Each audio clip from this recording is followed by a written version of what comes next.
Welcome everyone in my channel law behaviour. आज हम लोग कंटिन्यू करेंगे अपने उस सीरीज को जो कि हम लोग ने प्रीवियसली पढ़ा है, UP urban premises tenancy act 2021 के सेकेंड लेक्चर को। इसमें हम लोग पढ़ने वाले हैं चैप्टर 2 में। प्रीवियसली हमने चैप्टर 1 पढ़ा था, सेक्शन 3 तक पढ़ लिया था हमने, डेफिनेशन क्लॉजेस देख लिए थे हमने, एप्लीकेबिलिटी देख ली थी कि किस किस पे एप्लीकेबल होगा, किन प्रीमाइसेस पे एप्लीकेबल नहीं होगा। आज हम लोग उसी को कंटिन्यू करेंगे और आज हम लोग देखेंगे चैप्टर टू टेनेंसी की बात करता है। ये एक इंपॉर्टेंट चैप्टर है, इससे मेंस में भी क्वेश्चन बन सकता है कि टेनेंसी कैसे क्रिएट होती है, टेनेंसी एग्रीमेंट क्या होता है, टर्म्स ऑफ टेनेंसी क्या होते हैं, इन सब के बारे में आज हम लोग पढ़ेंगे, जो कि सेक्शन 4 से सेक्शन 7 तक दिया गया है। Tenancy chapter 2 tenancy section 4 to 7 दिया गया। अभी हम लोग पढ़ते हैं सबसे पहले सेक्शन को, सेक्शन 4, जो कि बहुत ही इंपॉर्टेंट सेक्शन है, जो कि आपसे मेंस में भी पूछी जा सकती है। डायरेक्टली ये पूछा जा सकता है कि एग्रीमेंट ऑफ टेनेंसी क्या है और इसको करने का प्रोसीजर क्या होता है। देखिए, हम लोगों ने स्टार्टिंग में ही पढ़ा था, अगर आपने हमारा पहला वीडियो नहीं देखा है तो आप उसको देख लीजिए, कि जब भी ये जो एक्ट है urban premises tenancy act UP का, ये मॉडल टेनेंसी एक्ट 2021 के बेसिस पे लाया गया है। और उन्होंने ये प्रिस्क्राइब किया था कि आप स्ट्रिक्टली ये रूल फॉलो करोगे कि जब भी कोई रेंट एग्रीमेंट किया जाएगा, रेंट प्रीमाइसेस लेट किया जाएगा, तो उसका जो उसके बारे में जो इन्फॉर्मेशन है वो रेंट अथॉरिटी को स्ट्रिक्टली दी जाएगी और agreement in written form strictly किया जाएगा। और उसी की पर्सन्स में ये एक्ट लाया गया। तो सबसे जो पहला चैप्टर सेकंड में जो पहला सेक्शन है वो इसी की बात करता है, एग्रीमेंट ऑफ टेनेंसी की। क्लॉज वाइज हम लोग इसको पढ़ेंगे और मैं ये प्रिज्यूम करके चल रहा हूँ, जैसा कि मैं हमेशा ही करता हूँ, कि आपके पास में बैरेक्ट होगा। आप अपने साथ में बैरेक्ट रखें और इसको इंग्रेडिएंट्स वाइज पढ़ते रहे। चलिए आइए, तो सबसे पहला क्लॉज इसका क्या कहता है। तो हम लोग जैसा कि जानते हैं कि ये 2021 का एक्ट है, ठीक है। 11 जनवरी 2021 को कमेंस में आ गया था। अब हम लोग कमेंसमेंट की डेट भी आप लोग याद रखिएगा, अगर आप लोग आंसर लिखेंगे तो कमेंसमेंट की डेट आप लोग एक बार लिख सकते हैं, उसके बाद में आप भले ही हियर एंड आफ्टर प्रिस्क्राइब करके लिख दीजिए, पर एक बार आपको कमेंसमेंट की डेट बता देना है। हम लोग एक चीज और याद करते हैं कि टेनेंसी एग्रीमेंट सेक्शन 2 में कहाँ डिफाइन था। तो कहाँ डिफाइन था टेनेंसी एग्रीमेंट? सेक्शन 2I में। टेनेंसी एग्रीमेंट है क्या भाई? ये एग्रीमेंट है रेंट अथॉरिटी को, इसमें आपको इन्फॉर्मेशन देनी पड़ती है किसकी, आपने जो प्रीमाइसेस लेट किया है, और एग्रीमेंट करना पड़ता है किनके बीच में, लैंडलॉर्ड और टेनेंट के बीच में, जो कि दिया गया है सेक्शन 2I में डिफाइन किया गया है टेनेंसी एग्रीमेंट को। और इसी की प्रोसीजर आज हम लोग पढ़ने वाले हैं सेक्शन 4 में। तो आइए देखते हैं सबसे पहला क्लॉज क्या कहता है कि after the commencement of this act, अगर जब से ये एक्ट कमेंसमेंट में आ गया है, तो कोई भी अगर आप प्रीमाइसेस लेट करते हैं तो सबसे पहले आपको प्रीमाइसेस लेट करने से पहले स्ट्रिक्टली आपको फॉलो करना पड़ेगा कि आप जो लेट करोगे प्रीमाइसेस को, उसके लिए आप एग्रीमेंट करोगे, इन रिटन फॉर्म करोगे। ओरल एग्रीमेंट नहीं कर सकते, रिटन फॉर्म में एग्रीमेंट होना जरूरी है। और साथ ही साथ में जब आप लेट करोगे प्रीमाइसेस को after the commencement of this act, तो आपको इंफॉर्मेशन देनी ही है एग्रीमेंट की, रिगार्डिंग एग्रीमेंट, किसको? रेंट अथॉरिटी को। रेंट अथॉरिटी को आप इन्फॉर्म करोगे ज्वाइंटली, टेनेंट भी करेगा और लैंडलॉर्ड भी करेगा, ज्वाइंटली इन्फॉर्म करेगा रेंट अथॉरिटी को कि भैया हमने एक एग्रीमेंट किया है इन रिटन फॉर्म, किसका? एक टेनेंसी क्रिएट की है हमने, किसी प्रीमाइसेस को लेट किया गया है लैंडलॉर्ड के द्वारा टेनेंट को। इसमें टाइम पीरियड भी बताया है कि कब से कितने दिनों में आपको कर देना है, कि जब से आपने टेनेंसी एग्रीमेंट किया है ना, उसके विद इन 2 मंथ्स आपको क्या कर देना है? इन्फॉर्म कर देना है रेंट अथॉरिटी को। Rent authority establish in section 30। Section 30 में जो ऑफिसर रेंट अथॉरिटी के रूप में अपॉइंट किया जाता है, उसको आपको इन्फॉर्मेशन देनी है आपके रेंट एग्रीमेंट की, कब से? जब से आपने टेनेंसी एग्रीमेंट किया है उसके 2 महीने के भीतर, 2 महीने के अंदर आपको इन्फॉर्मेशन देनी है। कैसे दोगे? ज्वाइंटली देनी है, लैंडलॉर्ड टेनेंट मिलके ये इन्फॉर्मेशन देंगे। ये क्लॉज 1 में बताया गया। अब इसका एक एक्सेप्शन है, ये याद रखिएगा कि ये जो रूल हमने पढ़ा कि आपको टेनेंसी एग्रीमेंट की इन्फॉर्मेशन देनी है with in 2 months rent authority को, ये रेसिडेंशियल टेनेंसीज पे अप्लाई नहीं होता। मैं हर रेसिडेंशियल टेनेंसीज की बात नहीं कर रहा। अब हम लोग जानते हैं कि टेनेंसी क्रिएट हो सकती है 2 पर्पसेस के लिए। किसके लिए? रेसिडेंशियल पर्पसेस के लिए, कमर्शियल पर्पसेस के लिए। और हमने सेक्शन मतलब सेक्शन 1 में पढ़ा था कि जो इंडस्ट्रियल पर्पस है, इंडस्ट्रियल पर्पस के लिए टेनेंसी क्रिएट नहीं होती। तो इंडस्ट्रियल पर्पस के लिए टेनेंसी क्रिएट नहीं होती, ये बात भी याद रखिए आप लोग। रेसिडेंशियल टेनेंसीज के लिए जो ये है सेक्शन हम बात कर रहे हैं, सेक्शन 4 की, वापस इसी पे आता है। सेक्शन 4 में जो एक्सेप्शन दिया गया है वो रेसिडेंशियल टेनेंसीज का एक्सेप्शन दिया गया है कि आप अगर रेसिडेंशियल टेनेंसी करते हो कितने पीरियड तक की, 12 महीने से कम पीरियड की अगर आप रेसिडेंशियल टेनेंसी क्रिएट करते हो तो आपको इंफॉर्मेशन देने की कोई भी आवश्यकता नहीं है। मैं एक बार फिर रिपीट करता हूं कि आपको अगर after the commencement of this act अगर कोई भी एग्रीमेंट करना है, रेंट रिलेटेड टेनेंसी क्रिएट करनी है, तो आपको रेंट अथॉरिटी को इन्फॉर्मेशन देनी होगी ज्वाइंटली। कितने दिनों में? 2 मंथ्स के अंदर। बट रेसिडेंशियल टेनेंसी क्रिएशन पे जो कि 12 मंथ से कम की है उसमें आपको इन्फॉर्म नहीं करना है। अब आते हैं इसके क्लॉज 2 में। क्लॉज 2 क्या कहता है? अगर आपने ज्वाइंटली इंफॉर्मेशन नहीं दी, मान लीजिए टेनेंट और लैंडलॉर्ड ज्वाइंटली इन्फॉर्म नहीं कर रहे हैं, तो आप सेपरेटली भी जा सकते हैं, इंफॉर्मेशन दे सकते हैं सेपरेटली भी। सेपरेटली लैंडलॉर्ड जाकर के इन्फॉर्म कर देगा या फिर टेनेंट जाके इन्फॉर्म कर देगा कि हमने एक टेनेंसी क्रिएट की है, टेनेंसी एग्रीमेंट के पर्टिकुलर्स इन्फॉर्म कर देगा रेंट अथॉरिटी को। कितने दिनों में? इस 2 मंथ्स के खत्म हो जाने के बाद में, इस 2 मंथ्स के एक्सपायरेशन से with in a month, with in a 1 month, इस 2 मंथ के खत्म हो जाने से 1 महीने के भीतर आप अगर ज्वाइंटली नहीं करे हो तो आप मतलब या तो लैंडलॉर्ड या फिर टेनेंट, आप 1 मंथ के अंदर इसको इन्फॉर्म कर दीजिए, किसको? रेंट अथॉरिटी को। ये रहा हमारा सेकंड क्लॉज। फर्स्ट क्लॉज हमने पढ़ा कि नॉर्मली अगर आफ्टर कमेंसमेंट करते हो, एग्रीमेंट क्रिएट करते हो, एग्रीमेंट बनाते हो, तो आपको 2 महीने के अंदर रेंट अथॉरिटी को इन्फॉर्म करना है ज्वाइंटली। 12 मंथ्स से कम की रेसिडेंशियल टेनेंसीज पे अप्लाई नहीं होता। सेकंड क्लॉज में हम पढ़ रहे हैं अगर आप इसमें फेल होते हो ज्वाइंटली इन्फॉर्म करने में, तो 2 मंथ्स के एक्सपायर हो जाने के बाद में विद इन अ मंथ आप सेपरेटली इन्फॉर्म कर दो। सेपरेटली मींस कि लैंडलॉर्ड या तो जाके इन्फॉर्म कर दे या तो टेनेंट जाके इन्फॉर्म कर दे। अब अगर आप ये भी नहीं कर पाते हो, इसको भी भूल गए, तब तब क्या करोगे? इसका प्रोविजन हम लोग आगे देखेंगे। भाई अगर हम इसको भी नहीं करते हैं तो क्या करेंगे, क्या कंसिक्वेंसेस हो जाएंगे? तो आगे जो क्लॉज 7 दिया गया है ना, ये यही बात करता है कि अगर आप सेपरेटली भी इन्फॉर्म करने में फेल हो गए, मान लीजिए लैंडलॉर्ड ने इन्फॉर्म कर दिया और टेनेंट ने इन्फॉर्म नहीं किया, तो ये लैंडलॉर्ड को एक एविक्शन का ग्राउंड दे देता है। अभी हम लोग उसको आगे समझेंगे, अभी इतना ही समझिए आप कि क्लॉज 1 में क्या बताया है। कमेंसमेंट के बाद में आपको रेंट एग्रीमेंट जो करना है मैंडेटरी है, विद इन अ 2 मंथ करना है। इंफॉर्मेशन किसको? रेंट अथॉरिटी को। किस केस में नहीं करना है इंफॉर्मेशन रेंट अथॉरिटी को और एग्रीमेंट करने की भी कोई जरूरत नहीं है? वो है रेसिडेंशियल टेनेंसीज जो कि 12 मंथ से कम की है। अब क्लॉज 2 बताया है कि अगर आप ज्वाइंटली इन्फॉर्म नहीं कर सकते हो रेंट अथॉरिटी को, तो आप इन्फॉर्म कर दो सेपरेटली विद इन 1 मंथ। इसके आगे के कॉन्सिक्वेंसेस हम क्लॉज 7 में देखेंगे। इससे पहले हम लोग आते हैं क्लॉज 3 पे। अब ये तो हमने बात करी आफ्टर कमेंसमेंट की।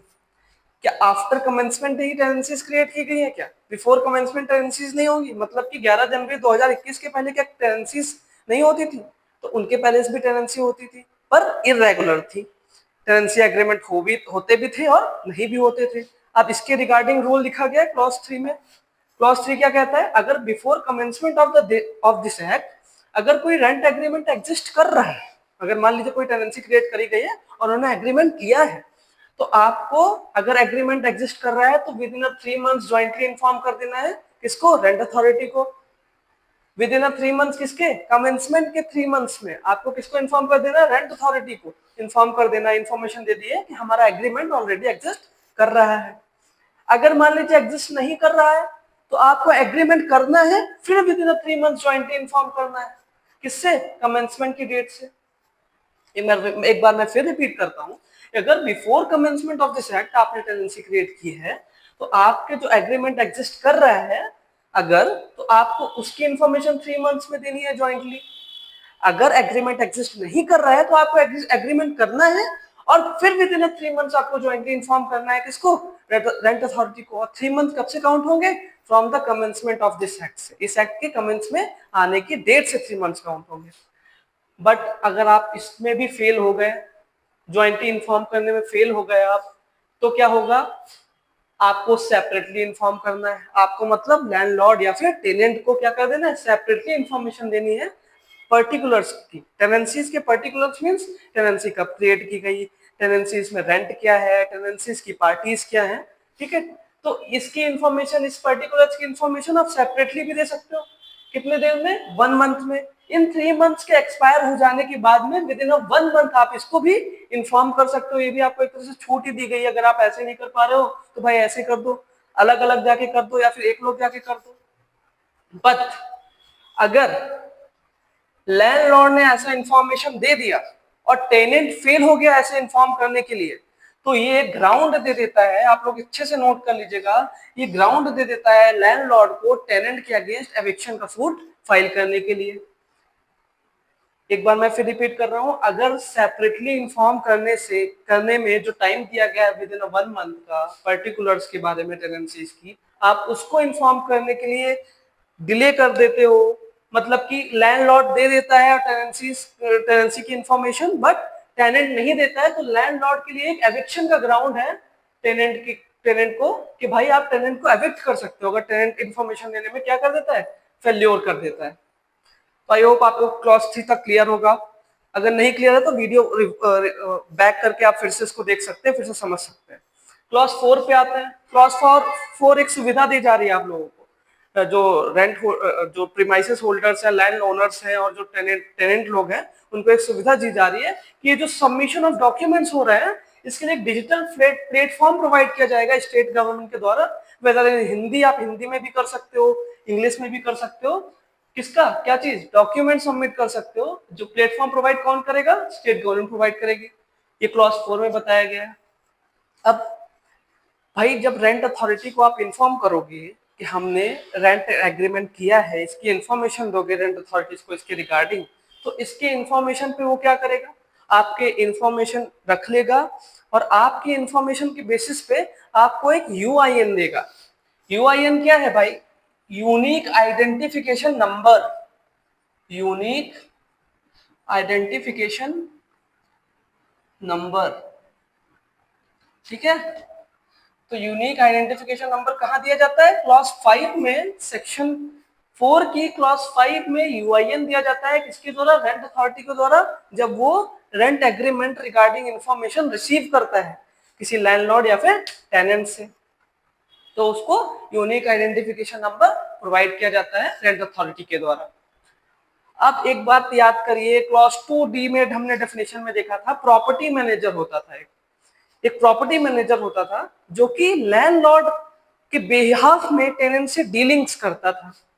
तो मान लीजिए यहाँ पे जो लैंडलॉर्ड है उन्होंने जो प्रॉपर्टी मैनेजर है उसको अपॉइंट करके रखा है, तो जो लैंडलॉर्ड होंगे और टेनेंट होंगे वो आपस में एग्रीमेंट करेंगे इनके टर्म्स एंड कंडीशन रिगार्डिंग। किसके terms and condition regarding, property manager के टर्म्स एंड कंडीशन रिगार्डिंग कि वो किस बेसिस पे आपसे टेनेंट से डील करेंगे, किस मंथ में डील रेंट लेंगे। ये जितने भी टर्म्स एंड कंडीशन हैं प्रॉपर्टी मैनेजर्स के अधिकारों के बारे में, वो आपको एक अपने जो एग्रीमेंट किया है ना उसमें आपको ऑथराइजेशन टर्म्स जो होंगे ऑथराइजेशन के, आपको वो मेंशन करना है अगर आपने प्रॉपर्टी मैनेजर के द्वारा डीलिंग करनी है टेनेंट से। तो किसको, लैंडलॉर्ड को। इसके बारे में बताया गया है क्लॉज 6 में। अब देखते हैं क्लॉज 7। क्लॉज 7 बहुत इंपॉर्टेंट है, इसको ध्यान से सुनिएगा कि भाई ये जो क्लॉज 1 में इंफॉर्मेशन दी जा रही है, क्लॉज 2 में इंफॉर्मेशन दी जा रही है और क्लॉज 3 में इंफॉर्मेशन दी जा रही है। 1 में, 2 में, 3 में जो इंफॉर्मेशन दी जा रही है ये टेनेंसी का कॉन्क्लूसिव प्रूफ है। ये प्रूफ है, एविडेंस है टेनेंसी का कि आपने जो इंफॉर्मेशन दी है, और टेनेंसी का प्रूफ है और साथ ही साथ में टेनेंसी रिलेटेड कोई भी आपने बात बोली है उसका भी कॉन्क्लूसिव प्रूफ है कि आपके बीच में टेनेंसी क्रिएट की गई है। बट अगर टेनेंट कोई भी इंफॉर्मेशन मिस कर देता है, कोई भी इंपॉर्टेंट इंफॉर्मेशन नहीं देता है रेंट अथॉरिटी को रिगार्डिंग टेनेंसी अपने बारे में, तो लैंडलॉर्ड को फिर से एक ही ग्राउंड दे देता है एविक्शन का सूट फाइल करने का। इस अलोन ग्राउंड पे एविक्शन का सूट फाइल किया जा सकता है लैंडलॉर्ड के द्वारा। तो एविक्शन का सूट हमने 2 जगह देखा, यहाँ पे क्लॉज 3 में भाई अगर वो फेल होता है, क्लॉज 3 में प्रोवाइजो में हमने देखा कि अगर वो ज्वाइंटली बिफोर कमेंसमेंट अगर एग्रीमेंट कर रहा है और 3 मंथ्स में नहीं कर पा रहे हैं तो सेपरेटली 1 मंथ में कर देंगे पर्टिकुलर्स के बारे में। और अगर टेनेंट फेल होता है तो फिर उसको एविक्शन का ग्राउंड मिल जाता है लैंडलॉर्ड को। और यहाँ पे कब मिल रहा है भाई, अगर कोई इंफॉर्मेशन ही नहीं दी जाती है, कोई इंफॉर्मेशन मिस कर दी जाती है इंपॉर्टेंट, तो लैंडलॉर्ड को ये ग्राउंड दे देता है एविक्शन का। चलिए अब हम लोग नेक्स्ट सेक्शन देखते हैं। चलिए अब देखते हैं चैप्टर 2 के सेक्शन 5 को। सेक्शन 5 बात करता है पीरियड ऑफ टेनेंसी की।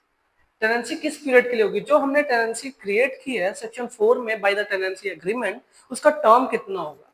तो as per clause 1 tenancy agreement तब तक के लिए वैलिड होगा जैसा कि हमने एग्री किया है, लैंडलॉर्ड ने और टेनेंट ने एग्री किया है एग्रीमेंट में कि भाई इतने दिनों की टेनेंसी होगी, उतने दिनों के लिए क्या होगा, एप्लीकेबल होगा टेनेंसी एग्रीमेंट। मतलब कि टेनेंसी उनकी क्या होगी, उतने समय के लिए वैलिड रहेगी।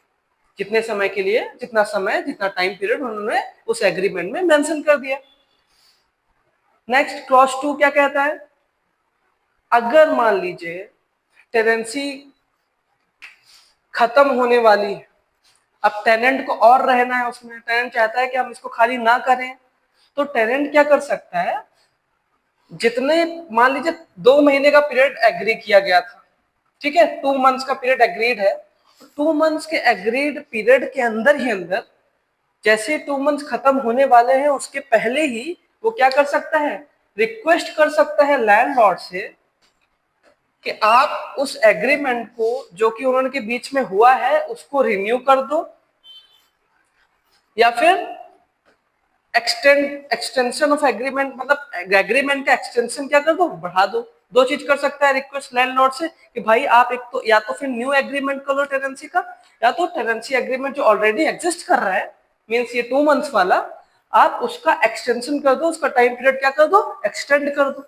अगर ऐसा रिक्वेस्ट करता है टेनेंट लैंडलॉर्ड से और लैंडलॉर्ड एग्री हो जाता है तो क्या कर सकता है, वो म्यूचुअली एग्रीमेंट के द्वारा वो एक न्यू एग्रीमेंट कर लेंगे, नया एग्रीमेंट को एग्जीक्यूट कर सकते हैं। मैं एक बार फिर रिपीट कर देता हूं, अगर tenant agreed period of tenancy agreement, जो टेनेंसी एग्रीमेंट में एग्रीड पीरियड है जिसमें वो रह रहे हैं अभी, उसके एक्सपायर होने से पहले लैंडलॉर्ड से ये रिक्वेस्ट करता है कि उसको नया टेनेंसी एग्रीमेंट चाहिए, टेनेंसी एग्रीमेंट का रिन्यूअल चाहिए, या फिर वो चाहता है कि उसका जो एग्रीमेंट है उसका टाइम पीरियड एक्सटेंड कर दिया जाए, तो फिर वो रिक्वेस्ट कर सकता है लैंडलॉर्ड से, और लैंडलॉर्ड अगर उस चीज पे एग्री है तो वो नया agreement by the mutual understanding execute किया जा सकता है। नेक्स्ट क्लॉज क्या कहता है? अगर मान लीजिए टेनेंसी रिन्यू नहीं की गई और टेनेंसी का टर्म क्या हो गया, एक्सपायर हो गया, टेनेंसी रिन्यू नहीं की गई क्लॉज 2 के अकॉर्डिंग और टेनेंसी का टर्म क्या हो गया, एक्सपायर हो गया, और या फिर टेनेंट लाइबल जो टेनेंसी है वो एक्सपायर होने के बावजूद भी टेनेंट ने उस प्रीमाइसेस को वेकेट नहीं किया है, टेनेंट ने उसको खाली नहीं किया है प्रीमाइसेस को, तो उसके कॉन्सिक्वेंसेस क्या दिए गए? क्लॉज 3 बोलता है कि अगर टेनेंसी रिन्यू ना होने पे, टाइम पीरियड एक्सपायर हो जाने पे, और या फिर टेनेंट फेल हो गया है प्रीमाइसेस को वेकेट करने पे, तो फिर वो लाइबल हो सकता है इनहैंस रेंट के लिए।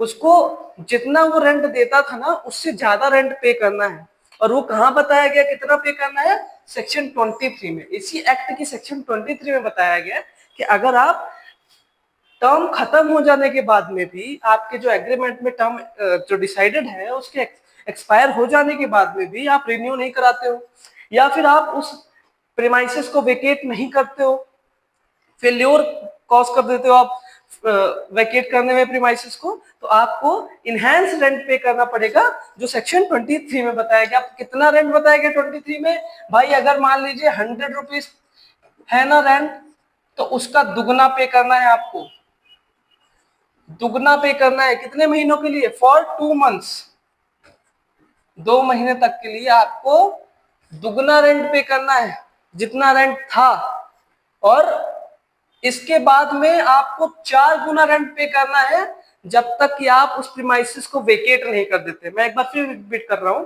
सेक्शन 23 बोलता है कि अगर आप रिन्यूअल के बाद, एक्सपायर हो जाने के बाद आप रिन्यू नहीं करा देते हो, या फिर टेनेंट फेल हो जाता है प्रीमाइसेस को वेकेट करने से, तो वो इनहैंस रेंट पे करेगा सेक्शन 23 के अकॉर्डिंग, और सेक्शन 23 में आपको दुगना रेंट पे करना पड़ेगा 2 महीने तक, और 4 गुना रेंट पे करना पड़ेगा 2 महीने के बाद में till the vacation of premises. अगर आप जब तक वेकेशन ऑफ प्रीमाइसेस नहीं कर देते, आप प्रीमाइसेस को वेकेट नहीं कर देते, तब तक कि आपको 4 गुना रेंट पे करना पड़ेगा। अब ध्यान रखिए, इसी सेक्शन में एक एक्सेप्शन दिया गया है।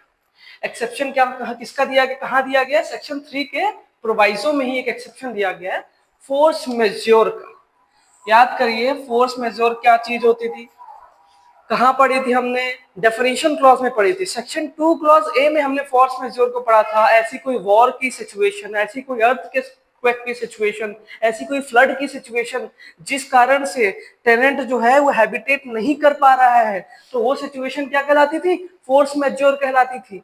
मान लीजिए जब इसका टर्म एक्सपायर हो रहा था टेनेंसी का, या फिर टेनेंट जब टेनेंसी जो एग्रीमेंट में जो टर्म डिसाइडेड है वो रिन्यू होने से पहले ही जो टर्म एक्सपायर हो रहा है, रिन्यू नहीं कराया गया, टर्म एक्सपायर हो रहा है और ये फोर्स मेजोर की सिचुएशन एग्जिस्ट कर रही है, कोई पेंडेमिक एग्जिस्ट कर रहा है, कोई अर्थक्वेक एग्जिस्ट कर रहा है, कोई फ्लड एग्जिस्ट कर रहा है, कोई वॉर एक्सेट्रा एक्सेट्रा एग्जिस्ट कर रहा है, जो कि 2 क्लॉज ए में दिया गया है, तब टेनेंट क्या कर सकता है? रिक्वेस्ट कर सकता है लैंडलॉर्ड से कि भैया आप इस सिचुएशन में हम इस प्रीमाइसेस को खाली नहीं कर पाएंगे। तो टेनेंट लैंडलॉर्ड को रिक्वेस्ट करेगा, तो लैंडलॉर्ड क्या कर सकता है? जब तक ये फोर्स मेजोर की सिचुएशन रहेगी तब तक की प्रीमाइसेस खाली नहीं कराएगा, तब तक की प्रीमाइसेस वेकेट नहीं कराएगा, और वो अगर एक्सपायरी के बाद भी रहता है ना, तो सेक्शन 23 अप्लाई नहीं होगा। और कब तक ये खाली नहीं कराएगा, कब तक ये सेक्शन 23 वाला ये जो पेनल्टी इंपोज हो रही है ये एप्लीकेबल नहीं होगी? जो फोर्स मेजोर है उसके सेसेशन के 1 महीने बाद तक, फोर्स मेजोर की सिचुएशन के सेसेशन के 1 महीने बाद तक आपको इसके ऊपर कोई भी पेनल्टी इंपोज नहीं करनी है। माना जाएगा कि आप टेनेंसी एग्रीमेंट के टर्म के अंदर ही रह रहे हो। चलिए अब हम लोग देखते हैं नेक्स्ट सेक्शन को। चलिए अब देखते हैं सेक्शन 6 को। सेक्शन 6 डील करता है, अगर डेथ हो जाती है, जो लैंडलॉर्ड और टेनेंट है इन दोनों में से ही किसी की डेथ हो जाती है, तो जो उनके प्रीमाइसेस में सक्सेसर्स होंगे उनके, जो चाहे वो लैंडलॉर्ड के हो या फिर टेनेंट के हो, उनकी क्या ऑब्लिगेशंस रहेंगी, क्या राइट्स रहेंगे। चलिए देखते हैं। तो सबसे पहले तो जो भी टर्म्स एंड एग्रीमेंट साइन किया गया था लैंडलॉर्ड और टेनेंट के बीच में, जिनकी डेथ हो चुकी है, या तो टेनेंट की या तो फिर लैंडलॉर्ड की डेथ हो चुकी है, कौन से एग्रीमेंट की? जो सेक्शन 4 में एग्रीमेंट उन्होंने साइन किया था, उन्हीं के टर्म्स, उन्हीं के एलआरस पे क्या हो जाएंगे? बाइंडिंग हो जाएंगे। एलआरस मींस उनके सक्सेसर पे क्या होंगे? बाइंडिंग होंगे, सेम टर्म्स, ठीक है, और उनके सेम राइट रहेंगे और सेम ऑब्लिगेशंस रहेंगे। वही एग्रीमेंट्स, जो एग्रीमेंट किया गया था उसी के टर्म्स उन पे बाइंडिंग होंगे, और उन्हीं के जो सेम राइट्स एंड ऑब्लिगेशन थे उन पे अप्लाई होंगे। कब तक के लिए? जो रिमेनिंग पीरियड बचा हुआ है टेनेंसी का, after the death of the tenant या फिर लैंडलॉर्ड, ठीक है। अगर टेनेंट या लैंडलॉर्ड कोई डेथ हो जाती है तो उसके बिहाफ में जो उनके सक्सेसर्स आएंगे उनके ऊपर से एग्रीमेंट के टर्म बाइंडिंग होंगे जैसे डिसाइडेड है, और साथ ही साथ में उनके सेम राइट रहेंगे और ऑब्लिगेशन रहेंगे for remaining period of the tenancy. ये बताया गया है क्लॉज 1 में। अब एक बात बताइए, अगर किसी ऐसे टेनेंट की डेथ हो जाती है जो रेसिडेंशियल टेनेंसी होल्ड करता था, किसी ऐसे टेनेंट की डेथ हो रही है जो रेसिडेंशियल टेनेंसी होल्ड करता था, उसके लिए सक्सेसर कौन होगा? ये क्लॉज 2 में बताया गया है। क्लॉज 2 में बताया गया है कि जो टेनेंसी होल्ड कर रहा है एज अ रेसिडेंशियल टेनेंट, उसकी डेथ हो जाने पे उसके सक्सेसर कौन हो सकते हैं? तो उसका स्पाउस हो सकता है, उसका सन या फिर डॉटर हो सकता है, अगर दोनों ही हैं तो दोनों ही इक्वली हो जाएंगे, उसकी विडो हो जाएगी, प्री डिसीज सन की विडो हो जाएगी, सन की विडो हो जाएगी। आप ये लोग ये देख लीजिएगा, क्लॉज 2 में दिया गया। और साथ ही साथ में अगर उसकी कोई विडोड सिस्टर है या डिवोर्सी सिस्टर है, वो हो जाएगी। इन दोनों में, इन सभी में से कोई भी हो सकता है जो उसके साथ में टिल द डेथ रहता हो। अब ये नहीं है कि ये बस यही हो जाएंगे भले वो रहते हो या ना रहते हो। रेसिडेंशियल टेनेंट के सक्सेसर कौन होंगे? इनमें से कोई भी हो सकता है जो उसके साथ में टिल डेथ रह रहा हो। आप इस क्लॉज 2 को अच्छे से पढ़ लीजिएगा, इसमें दिया गया है कौन कौन उनके जो सक्सेसर्स होंगे, और साथ ही साथ में ये भी बताया गया सक्सेसर कौन होगा, जो टिल डेथ रह रहा हो। अब एक बात बताइए, नॉन रेसिडेंशियल टेनेंसी है, अगर किसी कोई कॉमर्शियल पर्पस के लिए टेनेंसी दी गई है तो क्या होगा भाई, तो जो भी सक्सेस करेगा, सक्सेसर होगा नॉन रेसिडेंशियल टेनेंट के बिजनेस का, वो क्या होगा, सक्सेसर होगा। ये बताया गया है क्लॉज 3 में। ठीक है, तो क्लॉज 1 में बताया गया क्या, after the death of the landlord and tenant उनके टर्म्स एंड एग्रीमेंट, टर्म्स जो होंगे एग्रीमेंट में वो बाइंडिंग होंगे उनके ऊपर, सेम राइट्स एंड ऑब्लिगेशन होगी उनके ऊपर, और कब तक के लिए, रिमेनिंग पीरियड ऑफ टेनेंसी के लिए, क्लॉज 1 में बताया गया। अब सक्सेसर कौन होगा, तो सक्सेसर रेसिडेंसी की टेनेंसी के केस में सन हो सकता है, विडो हो सकती है, स्पाउस हो सकता है, डॉटर हो सकती है, अगर सन और डॉटर दोनों ही है तो दोनों ही होंगे प्रोपोर्शनली, या फिर विडो हो सकती है, प्री डिसीजन की विडो हो सकती है, डॉटर इन लॉ हो सकती है, विडोड सिस्टर हो सकती है, डिवोर्सी सिस्टर हो सकती है, इन सभी में से कोई भी हो सकता है जो टिल डेथ उसके साथ में रहता हो, वो सक्सेसर हो जाएगा इसका। ठीक है, नॉन रेसिडेंसी टेनेंसीज के केस में क्या हो, कौन होगा सक्सेसर टेनेंट का, तो टेनेंट का सक्सेसर वो होगा जो उसके बिजनेस को सक्सीड करेगा, वो सक्सेसर कहलाएगा। अब एक बात बताइए, लेट इट प्रिज्यूम कि अगर कोई भी सूट चल रहा है, कोई भी प्रोसीडिंग चल रही है, किसी भी रिगार्डिंग एविक्शन, रिगार्डिंग मेंटेनेंस, कोई भी प्रोसीडिंग चल रही है, और उसी बीच में किसी टेनेंट या फिर लैंडलॉर्ड की डेथ हो जाती है, तो उस प्रोसीडिंग में ये सब्स्टिट्यूशन तो करना ही पड़ेगा कि अब उसके बिहाफ में ये प्रोसीडिंग कौन आगे ले जाएगा, तो उनके हायर्स या फिर लीगल रिप्रेजेंटेटिव का जो नेम का सब्स्टिट्यूशन होगा उस प्रोसीडिंग में, वो विद इन 1 मंथ किया जाएगा। ये क्लॉज 3 में बताया गया है, सॉरी क्लॉज 4 में बताया गया है कि ये विद इन 1 मंथ आपको एप्लीकेशन फाइल करना है, किसके लिए, सब्स्टिट्यूशन के लिए, नेम के सब्स्टिट्यूशन के लिए, टेनेंट या फिर लैंडलॉर्ड के, जो कि उनकी जगह पे वो प्रोसीडिंग कंटिन्यू करेंगे। ठीक है, और ये एप्लीकेशन सभी पर्टिकुलर्स कंटेन करेंगे, किस तरह से उनके बीच में रिलेशन था, टेनेंट और लैंडलॉर्ड जो थे उनके बीच में, उनसे उनके हायर्स और लीगल रिप्रेजेंटेटिव का क्या रिलेशन था, उनका नाम क्या है, इन सब के बारे में, इन सभी सारे पार्टिकल्स के बारे में वो एप्लीकेशन में मेंशन रहेगा विद एफिडेविट। और साथ ही साथ में ये जो एप्लीकेशन है रिगार्डिंग सब्स्टिट्यूशन ऑफ नेम्स, ये डिसाइड करी जाएगी रेंट अथॉरिटी या फिर ट्रिब्यूनल्स के द्वारा विद इन 1 मंथ। ठीक है, अब एक लास्ट क्लॉज इसमें दिया गया है, क्लॉज 6, अगर मान लीजिए कोई प्रोसीडिंग चल रही है और पता चलता है, और उनको कोई प्लीडर रिप्रेजेंट कर रहा है, या फिर लैंडलॉर्ड को या फिर टेनेंट को कोई प्लीडर रिप्रेजेंट कर रहा है, और प्लीडर को ये पता चलता है कि उसकी पार्टी का जिसको वो रिप्रेजेंट कर रहा है, चाहे वो टेनेंट हो या फिर लैंडलॉर्ड हो, उसकी डेथ हो गई है, तो वो उस डेथ की इंफॉर्मेशन रेंट अथॉरिटी या फिर ट्रिब्यूनल को, जहां पे भी प्रोसीडिंग चल रही होगी, उनको इन्फॉर्म करेगी। और लैंड अथॉरिटी और रेंट ट्रिब्यूनल का ये काम रहेगा कि वो अदर पार्टी जो उनकी अपोज पार्टी होगी उनको इन्फॉर्म करें। तो ये हमारा हो गया सेक्शन 6। अब नेक्स्ट सेक्शन देखते हैं, सेक्शन 7। चलिए आइए देखते हैं हम लोग अब सेक्शन 7 को, जो कि चैप्टर 2 टेनेंसी का लास्ट सेक्शन है। देखिए सेक्शन 7 जो है वो बात करता है रेस्ट्रिक्शन ऑन सबलेट। कोई भी जो प्रीमाइसेस है वो सबलेट नहीं किया जाएगा। सबलेट हम पढ़ चुके हैं, अगर आपको इसके बारे में जानना है तो आप हमारा प्रीवियस वीडियो देख सकते हैं। अगर आप सबलेट करते हो after the commencement of this act, after the commencement of 2021 act, तो आपको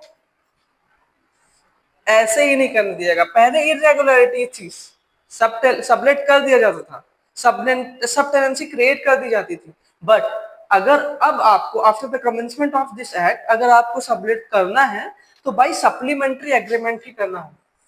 विदाउट सप्लीमेंट्री एग्रीमेंट आप सबलेट नहीं कर सकते। देखते हैं क्लॉज 1 कहता क्या है इसका।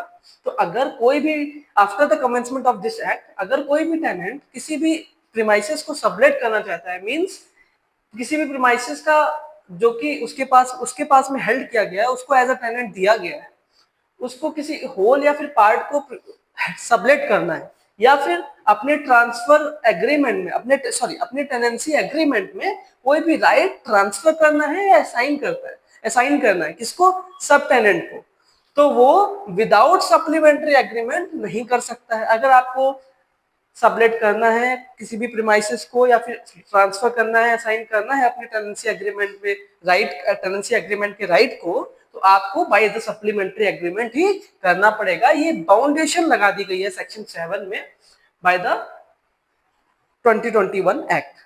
देखते हैं अब एक और रेस्ट्रिक्शन है, एक और मैंडेट है जो कि आपको फॉलो करना है।